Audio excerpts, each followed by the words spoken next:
Oke, oke. Oke, nah jadi kan abis ini saya bakal ketemu ya sama CEO dari Cafe to Cup, dan kebetulan CEO-nya ini sebelumnya teman kuliah saya gitu. Jadi bisalah nanti saya coba nego gitu ya untuk kerja sama kita gitu. Dan karena sebentar lagi aku bakal ketemu sama CEO-nya, jadi untuk reportnya bisa segera dikirimkan ke saya ya untuk bisa jadi bahan pertimbangan negosiasi nanti gitu. Oke. Dan ini berdasarkan kesepakatan kita, berarti untuk harganya nanti kita nggak akan kurang dari 80% ya. Oke, nanti saya coba usahakan supaya at least bisalah kita dapat harga di atas 80% gitu, mungkin di 85% ke atas. Oke. Nah, ini kan sebentar lagi, kurang lebih 1 jam lagi saya bakal ketemu sama CEO-nya. Jadi untuk rapat hari ini saya cukupkan dulu.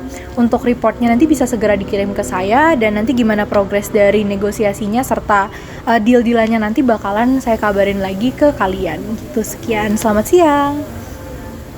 Hai Gina, Hai kamu Yumi, apa kabar? baik. Kamu gimana kabarnya? Aku juga puji Tuhan baik. Ini kita kayaknya udah lama banget ya nggak ketemu. Kalau nggak Iya. salah terakhir waktu reuni alumni Ilkomundip ya. Betul.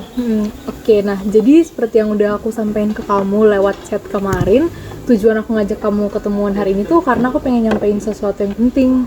Oh, apa tuh, Yum? Jadi kamu kan tahu ya, aku punya perusahaan susu yang baru dirintis nih. Nah, perusahaan kami tuh pengen kerjasama bareng perusahaan retail kamu gitu, dengan cara kamu bisa pakai produk susu vegan aku ke dalam produk kafe-kafe kamu gitu. Oh, wow, keren. Nih boleh dilihat-lihat dulu di sini. Oke, ini proposalnya. Iya bener, kamu bisa lihat detail produk-produk kami juga di situ. Oke, sebenarnya ini pas banget tau Yum, karena kebetulan emang perusahaan kafe aku tuh lagi nyari-nyari produk susu yang vegan base gitu, karena kan kamu tahu ya orang-orang zaman sekarang tuh lagi nyari produk-produk yang vegan friendly lah gitu istilahnya, kayak lebih sehat, lebih, dan itu juga lebih ramah kan buat orang-orang yang kira-kira mereka ada alergi susu gitu, jadi mereka bisa coba produk kami gitu. Kebetulan banget ya, terus gimana tuh Gin? Nah, kita tentunya pengen dong bikin minuman yang nggak pakai bahan hewani. Ya tau lah ya, sekarang kan kita lagi masifnya isu peduli lingkungan gitu. Jadi orang pun beralih dari produk yang banyak pakai produk hewani ke produk yang lebih vegan friendly. Biar istilahnya environment friendly gitulah istilahnya. Terus belum lagi kita juga mikirin orang-orang yang alergi sama susu sapi gitu. Jadi walaupun mereka alergi susu sapi itu mereka bisa nyobain produk kita gitu yuk. I see, bener sih. Sekarang kan lagi marak-maraknya ini ya, kayak gerakan environmental friendly. Terus kayak emang banyak juga sih sebenarnya orang-orang yang alergi susu gitu. Jadi kalau aku tangkap dari penjelasan kamu tadi, berarti kamu pengen memperluas target pasar kamu ya? Betul. Oke, nah berhubungan sebenarnya kayak tujuan kita saling berkesinambungan gitu ya. Jadi gimana kalau misalkan kita kerja sama gitu Gin? Aku ada penawaran nih, gimana kalau misalkan inovasi kamu tadi yang pengen bikin produk susu yang vegan based, aku dukung dengan menggunakan produk susu dari perusahaan aku, karena kayak yang tadi aku udah sempat bilang, susu kami itu kan berasal dari bahan oat yang tentu saja 100% vegan dan juga rendah gula gitu. Jadi produk kami itu nggak akan merusak cita rasa keunikan dari produk kamu yang udah ada sebelumnya gitu. Wow, keren sih. Tapi aku boleh tahu dong, kira-kira alasan kamu milih perusahaan aku kenapa nih yuk? Oke. Sebenarnya alasan kenapa aku milih perusahaan kamu itu of course bukan karena kita teman satu alma mater gitu ya. Jadi sebelumnya aku dan tim aku tuh udah melakukan riset dan menemukan bahwa perusahaan retail kamu ini kan lagi naik daun banget ya, dan kemarin itu dinobatkan sebagai retail unicorn pertama di Indonesia, dan itu kan kayak keren banget ya. Dan sebenarnya yang tadi kamu omongin pun membuktikan riset yang udah kami lakukan gitu sebelumnya, bahwa kalian ini kan belum ada produk vegan based gitu ya untuk diproduksi apalagi dipasarkan. Nah, menurut aku hal itu cukup disayangkan sih, karena kan sekarang masyarakat Indonesia tuh udah mulai melek akan hal-hal yang environmental friendly gitu. Oke, tapi sebenarnya pertimbangan kami tuh gini sih Yum, biasanya kan kalau produk yang vegan base ini jatuhnya lebih mahal ya daripada produk yang biasa. Jadi kami pun nggak mau membebankan konsumen kami dengan membeli produk kami itu tapi harganya lebih mahal daripada biasanya. Nah, tapi tentunya kami tetap pengen dong produk kami tetap vegan base dan tetap terjangkau ke customer kami. Tapi ya mending gimana ya Yum kalau kayak gitu? Oke. Nah, terkait hal itu tenang aja sih Gin, karena kami juga sebelumnya udah menyiapkan harga yang cukup masuk akal ya, bisa kamu lihat di situ juga. Jadi kami ada penawaran dengan harga sebesar 95% dari harga grosir yang kami pasarkan gitu. Jadi cukup dengan harga segitu yang dibayarkan per tahun, kami akan memastikan bahwa produk susu oat untuk kafe kamu itu akan selalu tersedia. Jadi untuk rencana kontrak paid partnership-nya selama 5 tahun Gin sih kalau dari aku. Wah, tapi sebenarnya aku tadi udah coba ngitung-ngitung ya Yom. Sebenarnya jatuhnya tetap lebih mahal ya, karena tadi kalau aku lihat nih 1 liter susu kamu itu kan 250.000 tuh harganya. Nah, kalau 95% yang tadi kamu tawarin tuh berarti kan harganya masih 237.500, ya nggak sih?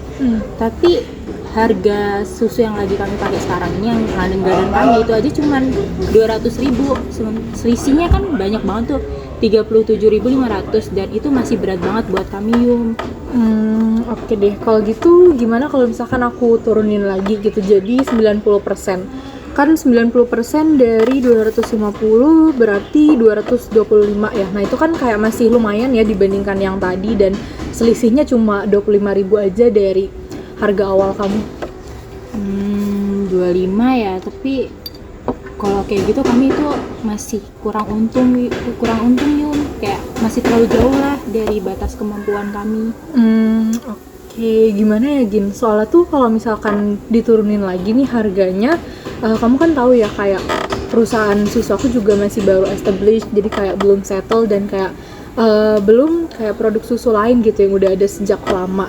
Jadi kalau misalkan kayak kita masih nggak bisa close deals nih, aku masih ada alternatif lain juga sih. Dan sebenarnya kan kayak tujuan kita ini ya, ingin memasarkan produk ini tuh secara lebih luas, jadi kayak nggak cuma B2C tapi juga B2B gitu sih Gin.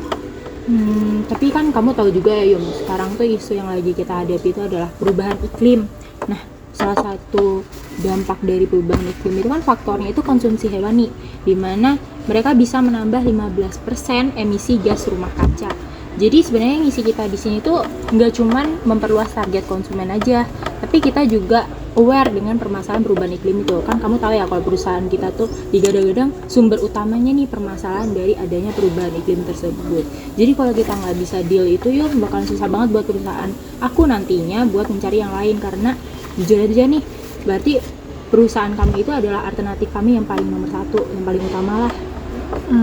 Iya benar juga sih Gin, karena kan sebenarnya visi misi perusahaan aku tuh juga awalnya berawal dari situ ya, karena kayak kita pengen lebih environmental friendly gitu. Terus kayak sebaiknya gimana ya buat kita berdua, soalnya kan kita berdua sebenarnya sama-sama butuh satu sama lain gitu untuk kayak support tujuan satu sama lain.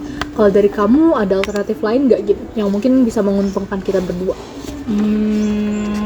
Ini tadi kan aku udah coba baca-baca ya, gimana kalau keuntungan yang kita dapetin itu Yom dari penjualan produk aku yang memakai produk kamu itu kami serahin ke kamu sebesar 70% Yom.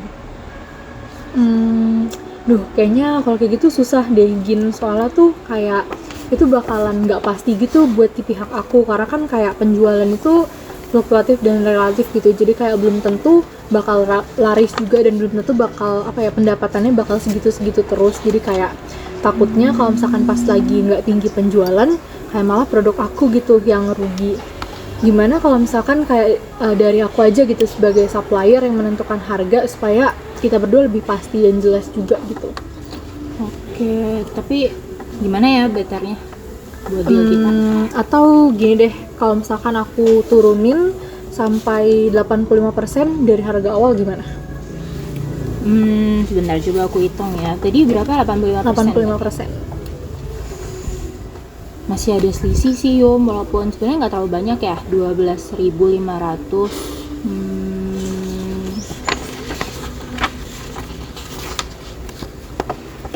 Gimana ya? Atau gini deh, untuk pembelian di kuartal pertama, karena kan ini kayak kita juga baru kerja sama gitu, jadi kayak kita mungkin lihat dulu gitu ya keuntungannya kayak gimana. Gimana kalau misalkan untuk kuartal pertama itu 80% dari harga grosir dulu, terus selanjutnya naik ke 85% gitu, gimana? Atau kamu pilih opsi kedua nih, yaitu 82% dengan pembagian profit atas penjualan produk 20%.